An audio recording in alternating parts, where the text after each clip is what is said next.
Nabigyan tayo ng pagkakataon na maging congressman ng ating distrito. Ito po ang mga pangarap ni JTV Villanueva.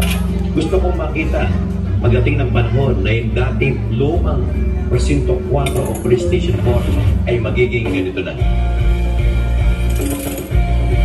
Habang ang mga health center naman natin, kagaya ng mga Paltok Health Center at iba pa, gusto natin maging moderno, magkaroon ng maraming laman ng mga gamot upang maging ganito naman.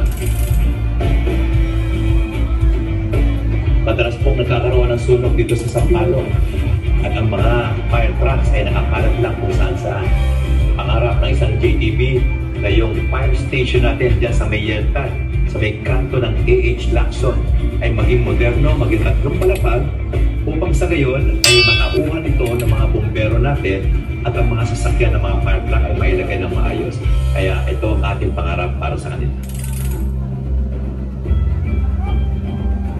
At syempre sa edukasyon, nangangarap po ang isang JTV Villanueva na magkaroon din ng isang moderno na eskwelahan kagaya ng pinanggalingan natin, yung Moises Salvador Elementary School.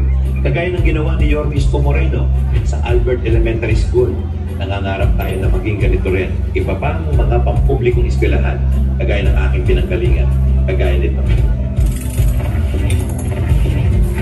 At syempre, dahil si JTV ay kilala na founder na magbola, huwag magdroga, hindi natin pababayaan ng mga kabataan dito. Ay nasanay na maglaro sa kalsada. Bagamat gusto natin maglaro sa kalsada, unti-unti natin tatanggalin ang mga basketball court sa kalsada ito at ilalagay natin sa dapat kalagyan. Yung bang mga basketball court na nakikita natin ngayon, gagawin natin magiging moderno ito at ihahanay natin ito sa mga magagandang laruan sa ibang lugar. Yung bang tabla, at ito ay makikita natin hindi lang sa baba, kundi lang sa second floor na makikita ang laruan. Merong malaking electric fan sa itaas nito, air condition, at yung flooring nito ay akala mo naglalaro ka ng isang professional league. Yun ang pangarap ni JTV at ito ay usmo. Pagdating ng mga panahon na tayo maluluklok sa posisyon nito, gagawin at titiyakin natin na gagawin niya ni Congressman JTV Villanueva. At dahil si JTV ay nanggaling sa barangay, siyempre hindi mawawala ang pangarap natin sa mga kaparo natin na naglilingkod sa barangay. Gusto ni JTV na ang mga gusali o barangay hall nila ay maging moderno at tulad na nakikita natin sa ibang distrito at ibang lugar. Plano ni JTV na ang isang barangay hall ay maging ganito. Hindi lamang katulad ng mga container na maliliit. Dapat maging moderno at magkaroon ng dignidad ang mga barangay official na papasok dito. Kapag nagkaroon na ng moderno barangay hall, gusto natin yung mga CCTV cameras ng bawat barangay ay magagamit itong tunay ng mga barangay tanod natin. Ngayon ko sabihin, habang nagmo-monitor ang mga barangay tanod natin, meron silang equipo, yung mga two-way radio nila na hindi lang mismo sila ang nagkakausap, kung hindi itatay up natin to sa mga barangay na kasama nila sa zona at hopefully yung lahat ng barangay sa distrito ay magkakaroon sila ng komunikasyon na nakatali sa ating mga pulis sa Presinto 4 upang sa gayon ang response o ang pagsagip ng buhay na kinakailangan sa mga mamamayan ng ating mga barangay ay maagap na magagampanan ng kapulisan sa pakikipagtulungan sa mga barangay.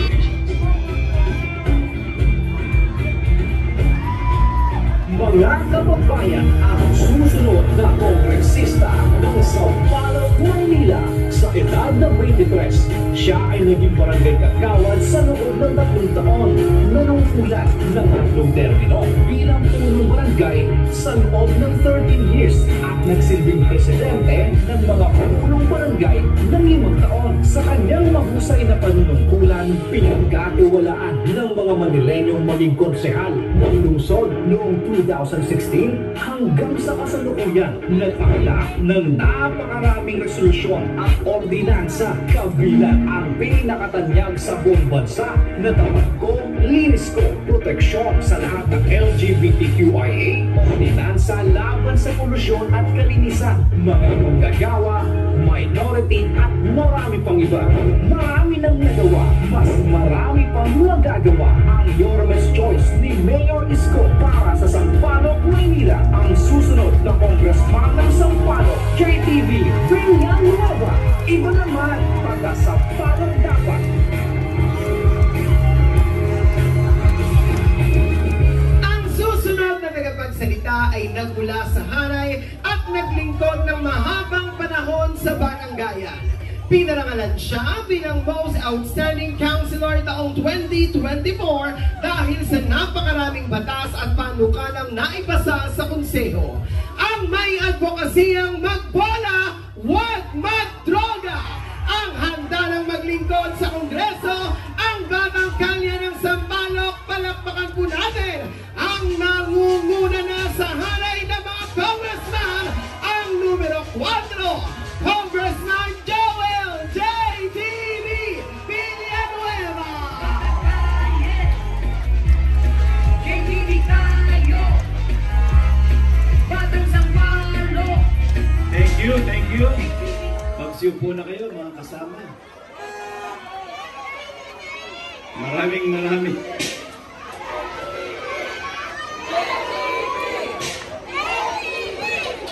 Maraming salamat po sa inyong napakainit na pagtanggap. Nakakatawa po. Alam po ninyo, 5 araw na lang, boboto na kayo. 5 araw na lang, pupunta na kayo sa mga eskwelahan para gamitin ang inyong mga isip at kamay sa pagpili ng mga nararapat iboto. Ito po ang nakakalungkot na balita ko sa inyo.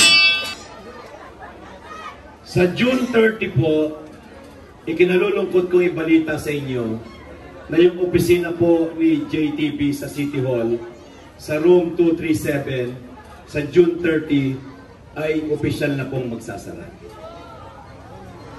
Yung mga libreng affidavit, notaryo, pag-aasikaso ng mga burial permit, pagpapahiram ng mga tent, electric fan, water dispenser, at yung mga humihingi sa atin ng tulong sa opisina ay magtatapos na po sa June 30 sapagkat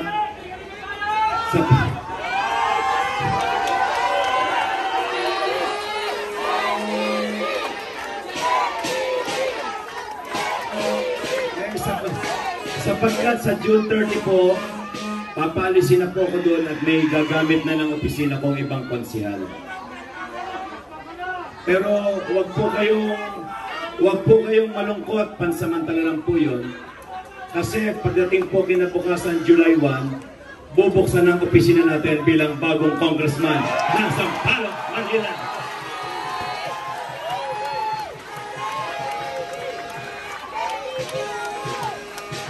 Habang papalapit, nararamdaman kong nabubuksan na ang isipan ng mga botante sa Sampaloc. Marami nang sumisigaw ng aking ibinabanderang iba naman. Iba naman. Pero yung ibang hindi pa nakukumbinsi dito. Hayaan niyong kumbinsihin ko kayo ngayon.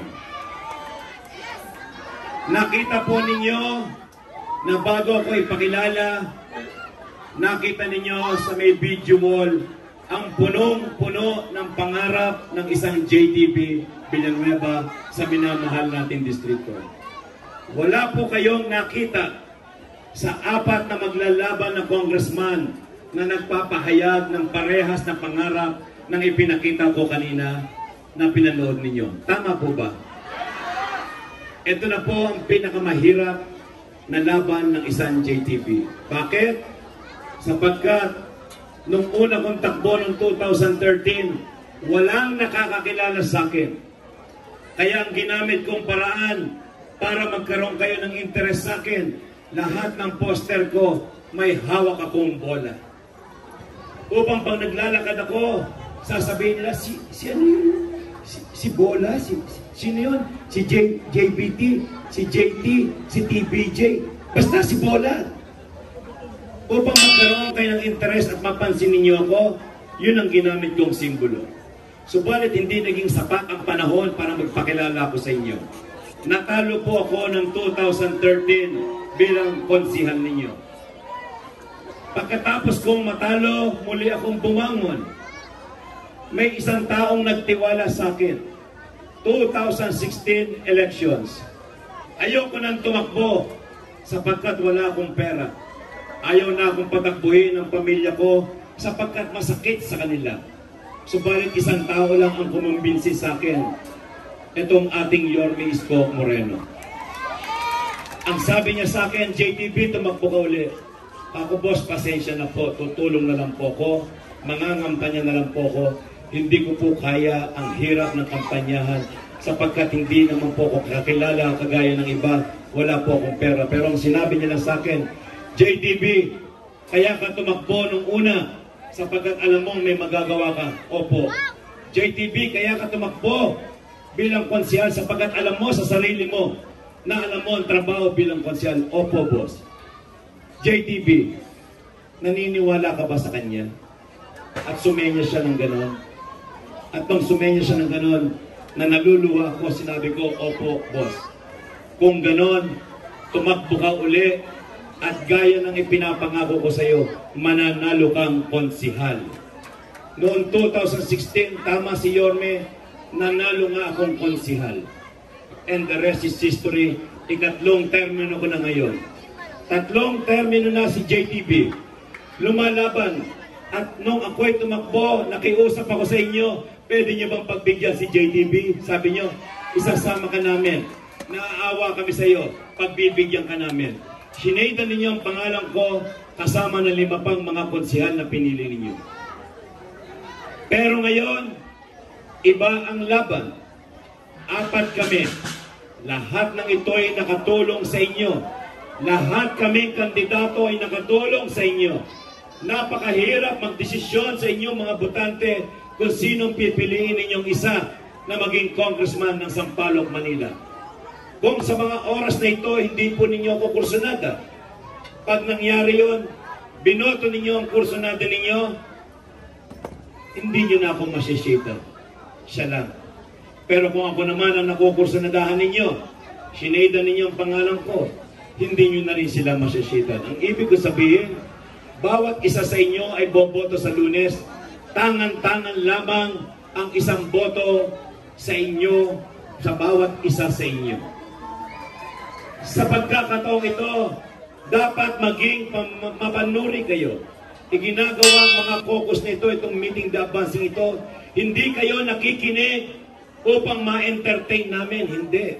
Nakikinig kayo upang tingnan ninyo, suriin ninyo kung ang nagsasalita sa entablado at nagsasalita sa mikropono ay bibigyan ninyo ng pagkakataon.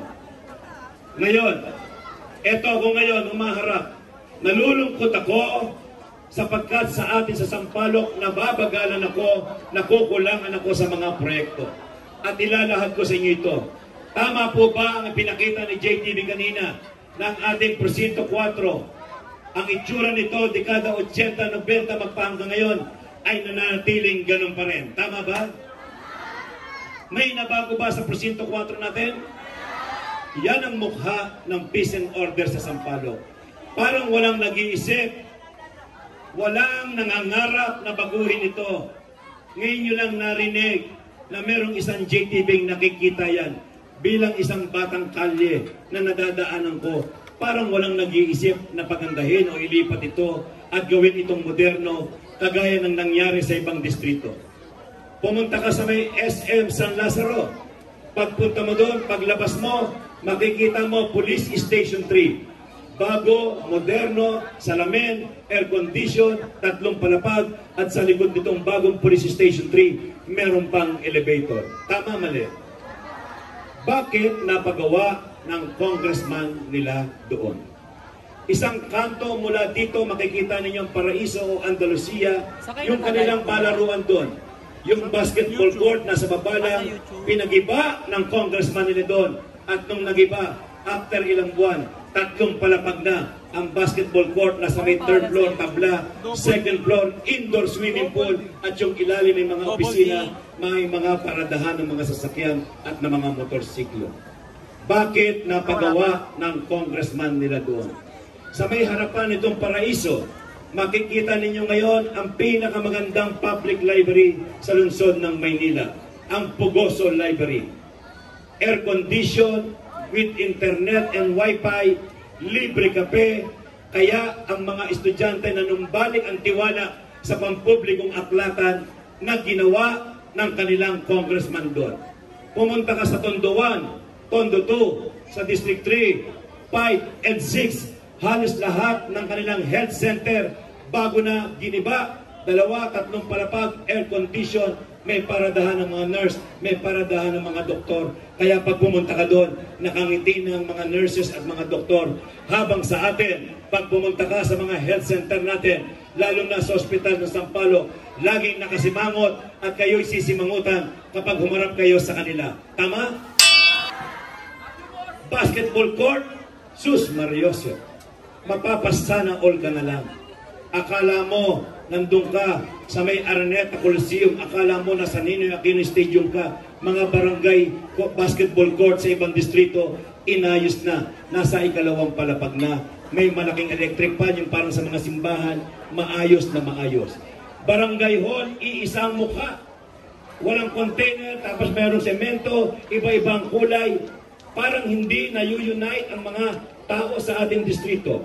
Tingnan ninyo ang barangay hall ninyo. Kung hindi magaling sa inisyatibo ang inyong punong barangay o lipunag at mga konsyal niya, wala kayong magandang barangay hall ngayon dito.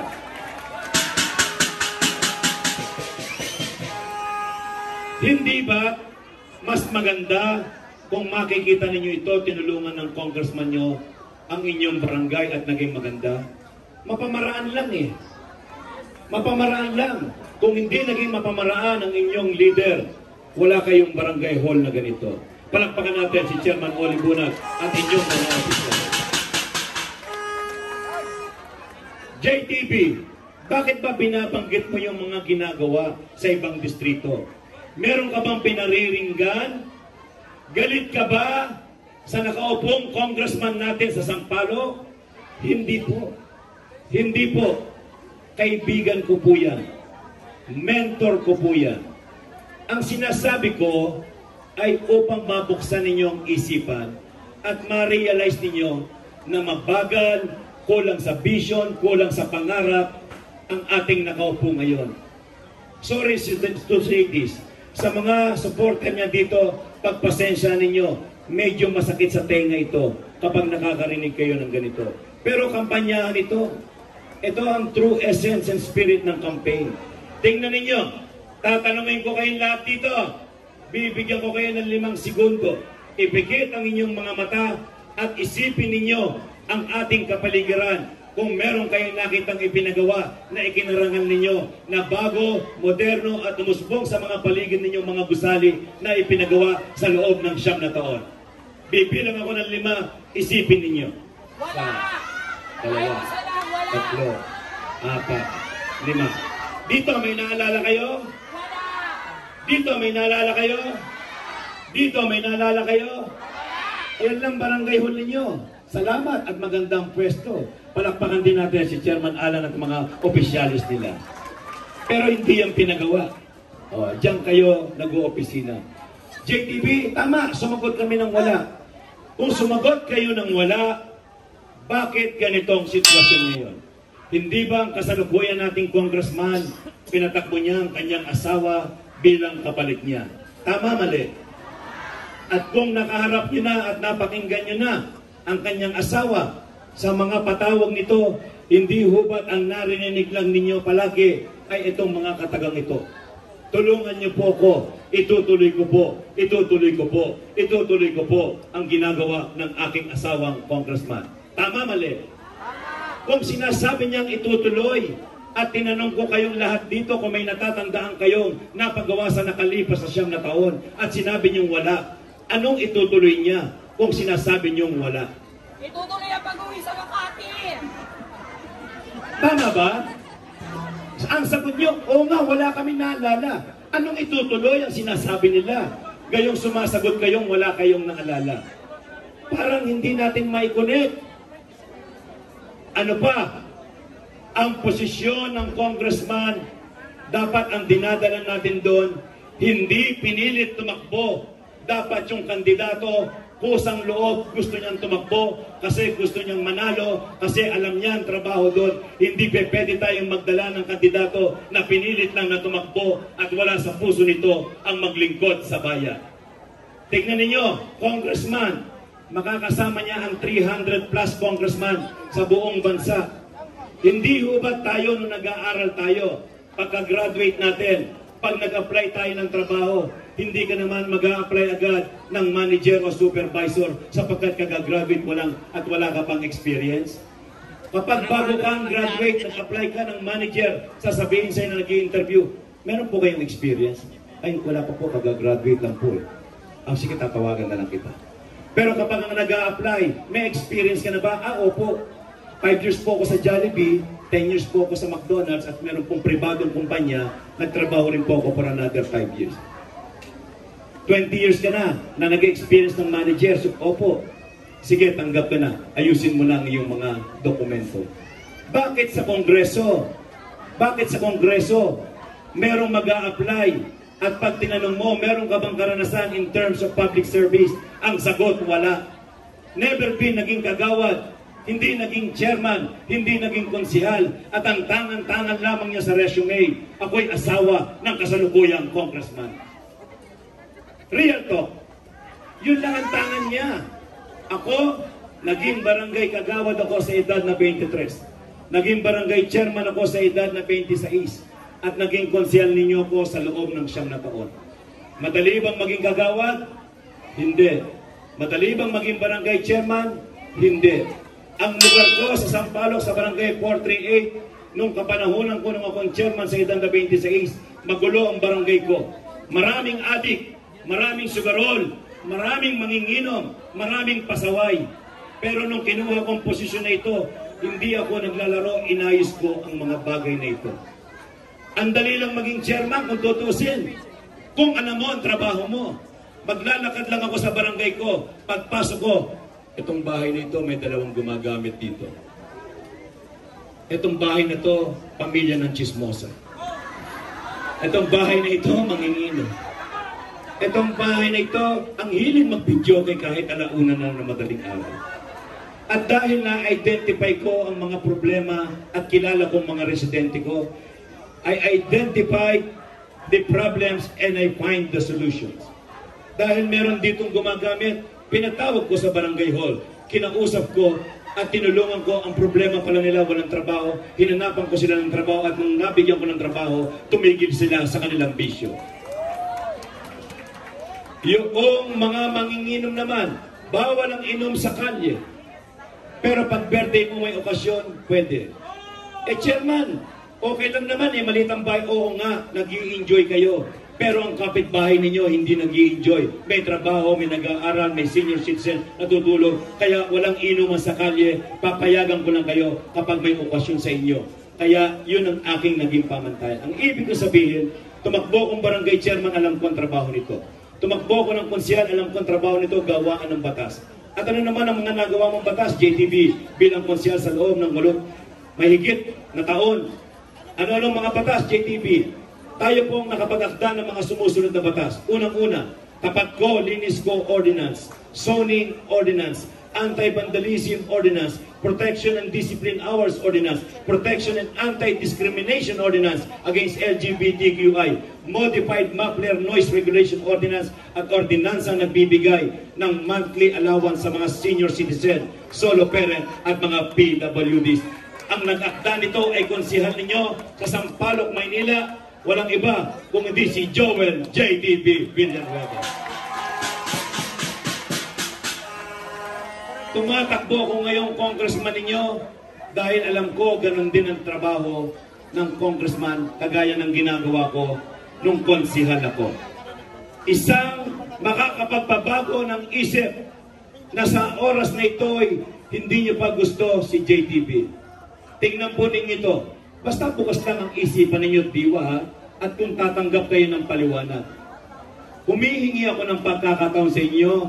Bigyan niyo ako ng pagkakataon at kung bakit hindi natin dapat iboto ang ibinakalit ng kasalukuyang congressman natin sapagkat sinabi niya wala siyang experience in public service. Pangalawa, wala siya siyempre sasabing nagawang batas dahil hindi siya naging konsyal. Pangatlo at pinaka-importante, kayong mga nakikinig dito sa Luzon, sa Leyte, boboto ba kayo ng isang kandidatong congressman kapag nalaman ninyo ang isang kandidato ay hindi nakatira sa Sampaloc, Maynila? Boboto ba kayo ng isang kandidato na hindi tumira, hindi nanirahan at kahit kailan magpahanggang ngayon ay hindi nakatira sa Sampaloc, Maynila? Totoo ba yan? May mga motor kayo mamaya, yung mga kabataan. Daanan nyo ang bahay nila sa Pimarga. Tingnan nyo kung may nakatira pa dito. Tingnan nyo, may tao wala? May tao doon wala? May tao doon wala? Saan kayo nakatira? Taga Makati City. Hindi ba tayo mahihiyang mga botante na darating ang panahon ng nakaupo sa upuan ng kongresista ng Sampaloc, Maynila ay tagalunsod ng Makati, tagalunsod ng Muntinlupa? Hindi ba may mga congressman naman doon? May congressman ng Makati, Muntinlupa, Pasig, Navotas, Pasay at kung saan-saan. At meron din naman sa Sampaloc, Maynila. Bakit dito nagsusumiksik? Hindi ho ba, hindi nagiging patas porket matayog ang inyong apelyido dahil asawa ka ng kasalukuyan, yun ang gagamitin yung dahilan para sabihin kami uli ang uupo dito? Parang mali. Ang posisyon ng congressman ng Sampaloc, Maynila ay para lamang sa mga lehitimong taga Sampaloc, Maynila. Bakit ikaw, JTB, taga saan ka ba? Ako'y nag-aral lang naman ng kindergarten sa Jeronimo Elementary School dyan sa Maisan, sa may Sampaloc, Maynila. Nag-elementary ako, grade 1 hanggang grade 6. Dyan lang naman, Moises Salvador Elementary School, Sampaloc, Maynila. Saan ka nag-aral ng high school, JTB? Dyan sa Holy Trinity Academy sa Calabas Road, Sampaloc, Maynila. Batang Tokmo. Saan ka nag-college, JTB? Nag-aral ako at nakapagtapos ng Political Science sa Far Eastern University, Murayta, Sampaloc, Maynila. Saan ka nag-aral, JTB, ng abogasya? Diyan ako nag-aral ng abogasya at nakapagtapos dyan sa Far Eastern University, Sampaloc, Maynila. Ang ibig kong sabihin, mula kinder hanggang college, ang eskwelahan ng isang JTB, lahat ng eskwelahan ko, lahat nasa loob ng Sampaloc, Maynila. Saan ka pinanganak, JTB? Perpetual Succor, Sampaloc, Maynila. Saan ka bininyagan, JTB? UST Church, Sampaloc, Maynila. Saan ka kinumpilan, JTB? Bustillos Church, Sampaloc, Maynila. JTB, saan ka tinuli?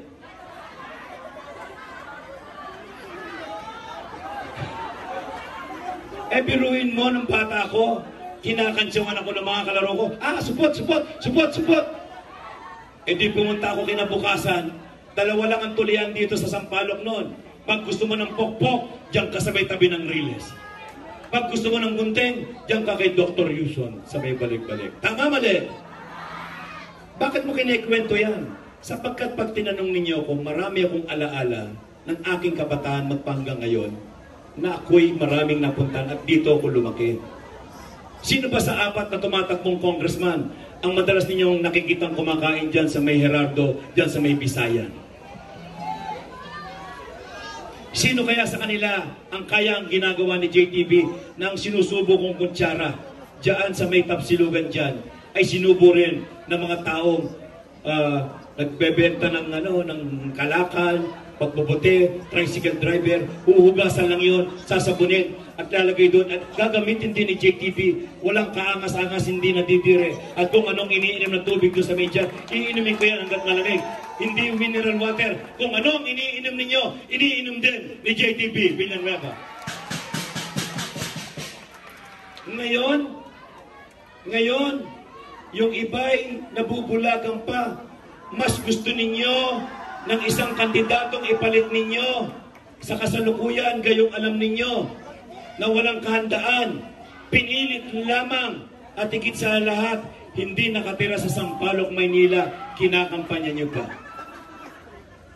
Nakakalungkot lang. At ito pa ang idadagdag ninyo, mga kadistrito. Hindi ba binigyan na natin ang kasalukuyan nating congressman ng 30 taon para makapagsilbi siya sa atin dito sa distrito? 30 years! 1995 pa lang, konsihal na natin siya dito. 1995 pa lang, 2025 na ngayon, 30 years nang lumipas, siya pa rin ang nakaupo. Ngayon sasabihin niya, pagkatapos niya, asawa ko naman. Ano, wala nang magaling? Ano, wala nang panahong uminto? Ano, sila na lang ang magaling? Tandaan ninyo, 30 years, ibawas ninyo ngayon sa mga edad ninyo, at yun ang edad ninyo nung unang umupo ang nakaupo ngayong congressman. Nanay, nakasombrero, ilang taon na po kayo?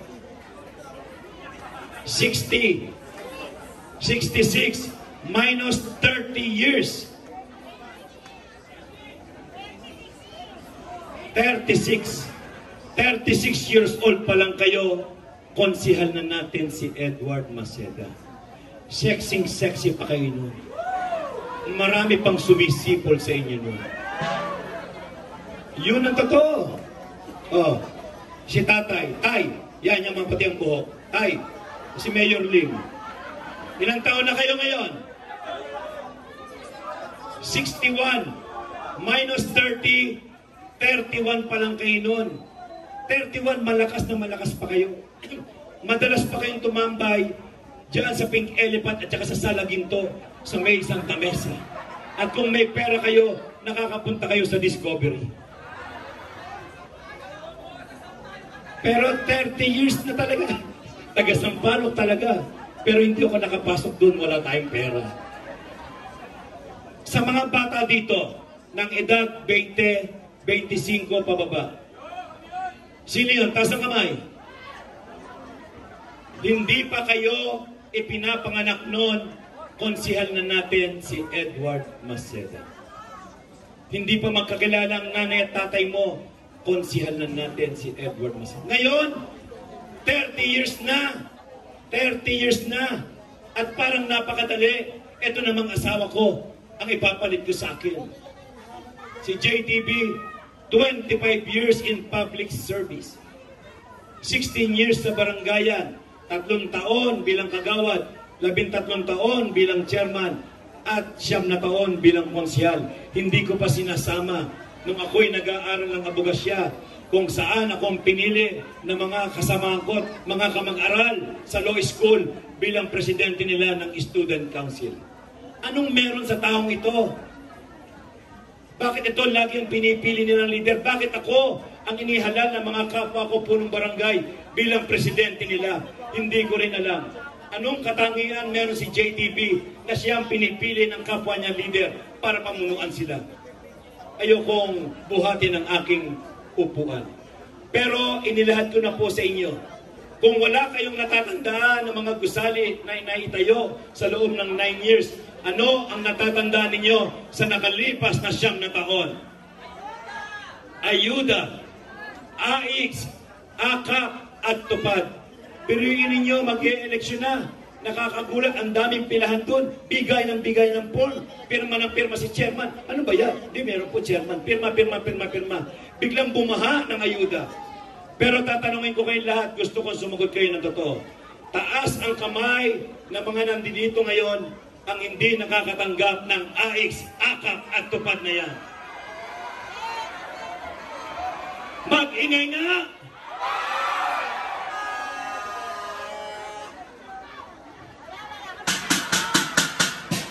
Maraming nagtaas, hindi nakakatanggap. Tatanungin ko kayo, dahil hindi pala kayo nakakatanggap, iboboto nyo pa rin sila? Dapat lang. Hindi na kayo nakatanggap, naisip nyo pang iboto. Sinong gusto nyong ibotong congressman? Okay. Salamat po sa mga nagtaas ng kamay na hindi sila nakakatanggap ng ayuda. tatanungin ko po kayo, ito ang kinaganda ng kampanyahan. Ito ang real spirit and essence ng campaign. Ito dapat, pag nagustuhan nyo at naniwala kayo sa sinasabi na nagsasalita, iboboto namin yan. Pag sinabing walang kwenta sinasabi, hindi ko iboboto.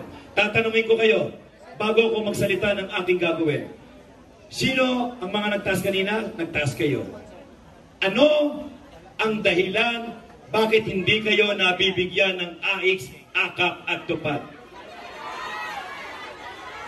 Kakilala lang. Kamag-anak lang. Kung sino lang ang kalapit ng tagalista. Coordinator. Alam niyo ba sa lugar ninyo? Alam niyo kung sinong binabaksakan dito sa lugar ninyo? Babanggitin kong pangalan niya. Pasensya na siya. Babanggitin ko kung sinong binabaksakan ng ayuda dito sa barangay ninyo. Gusto niyo marinig? Ang madalas baksakan ng mga papel na yan ay si Sheila. Si Sheila. Sino yun? Sila. At kung wala si Sheila, binabaksak ang mga ayudang ito kay ate.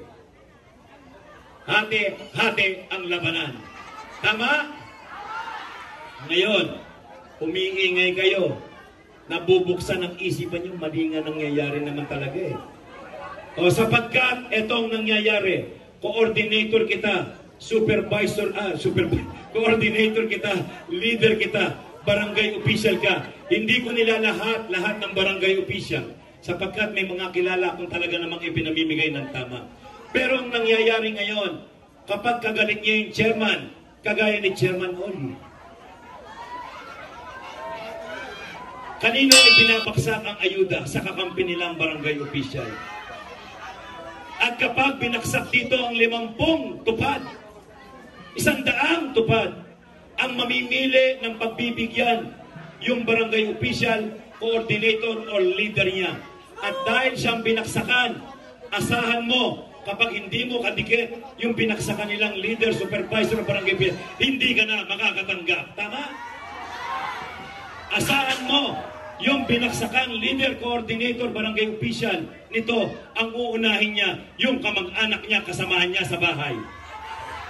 At kung kayo'y napansin, nakita ka, sisitita ka.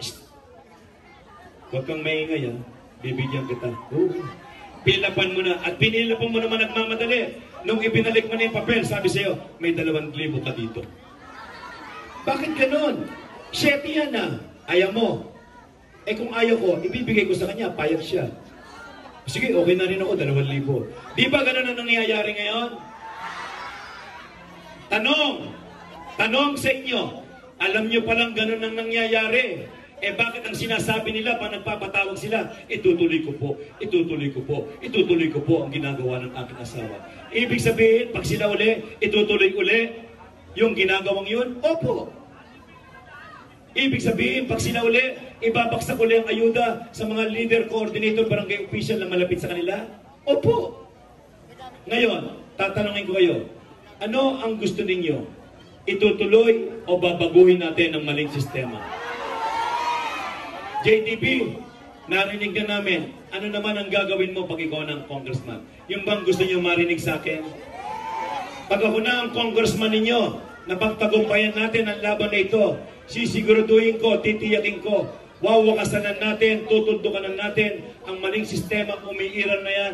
Hindi natin ito ibabaksak sa mga barangay official, hindi natin ito ibabaksak sa mga leader at mga coordinator.